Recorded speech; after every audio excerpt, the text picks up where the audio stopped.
नमस्कार, आप देख रहे हैं हरिभूमि टीवी। अयोध्या के राम मंदिर में प्रधानमंत्री नरेंद्र मोदी द्वारा किए गए ध्वजारोहण को लेकर जहां भारत में उत्सव का माहौल है, वहीं पाकिस्तान ने इस पर कड़ा विरोध दर्ज कराया है। पाकिस्तान विदेश मंत्रालय ने इसे मुस्लिम विरासत मिटाने की कोशिश बताया और भारत पर अल्पसंख्यकों को दबाने का आरोप लगाया। सबसे बड़ी बात यह है कि पाकिस्तान ने इस मामले में संयुक्त राष्ट्र यानी यूएन से दखल की मांग की है। क्या है पाकिस्तान के आरोप और इस पर भारत का जवाब, आइए जानते हैं। पाकिस्तान ने अयोध्या के राम मंदिर में पीएम मोदी के ध्वजारोहण पर मंगलवार को आधिकारिक तौर पर विरोध जताया। श्री गुरु तेग बहादुर साहिब के 350वें शहीदी दिवस को समर्पित पंजाब सरकार की श्रद्धा और सत्कार से भरपूर पहल पंजाब के 23 जिलों में गुरु साहिब के जीवन और बलिदान को दर्शाते light and sound show Srinagar, Gurdaspur, Faridkot और तख्त श्री दमदमा साहिब, तलवंडी साबो से अनंतपुर साहिब तक 4 महान नगर कीर्तन तथा 23, 24 और 25 नवम्बर को अनंतपुर साहिब में होने वाले भव्य समागमों में मुख्यमंत्री सरदार भगवंत सिंह जी मान की ओर से सभी को नतमस्तक होने का हार्दिक अनुरोध। आइए अपनी अटूट श्रद्धा और सत्कार के साथ इन समागमों का हिस्सा बने। पाकिस्तानी विदेश मंत्रालय ने एक बयान जारी करते हुए कहा कि ये घटना भारत में धार्मिक अल्पसंख्यकों पर बढ़ते दबाव और मुस्लिम विरासत को मिटाने की कोशिश का हिस्सा है।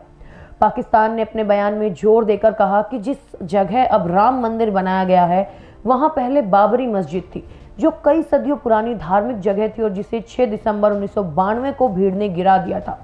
पाकिस्तान ने आरोप लगाया कि भारत की अदालतों ने बाबरी मस्जिद गिराने के आरोपियों को बरी कर दिया और उसी जमीन पर मंदिर निर्माण की इजाजत दे दी।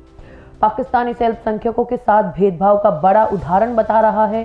प्रधानमंत्री मोदी ने मंगलवार को सुबह 11 बजे 50 मिनट पर अभिजीत मुहूर्त में 2 किलो की केसरिया धर्म ध्वजा 161 फीट ऊंचे शिखर पर फहराई थी और ध्वजारोहण के वक्त पीएम मोदी के साथ मोहन भागवत और सीएम योगी आदित्यनाथ भी मौजूद थे।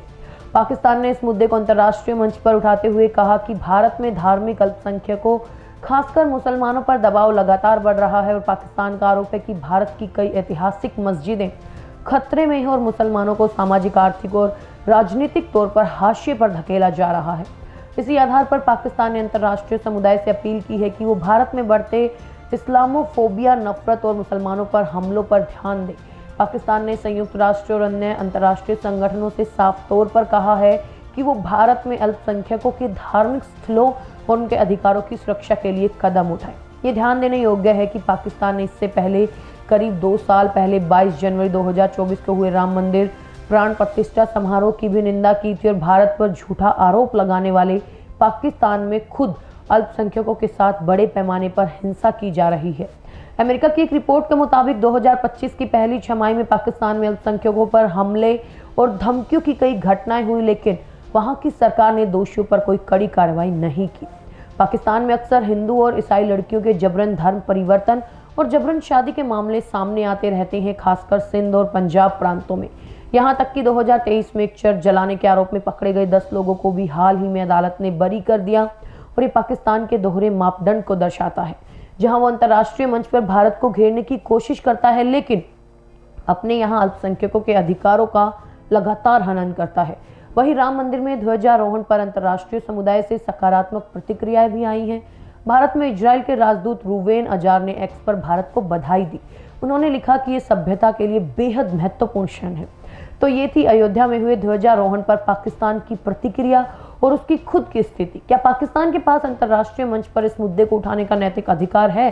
अपनी राय हमें कमेंट बॉक्स में जरूर बताएं।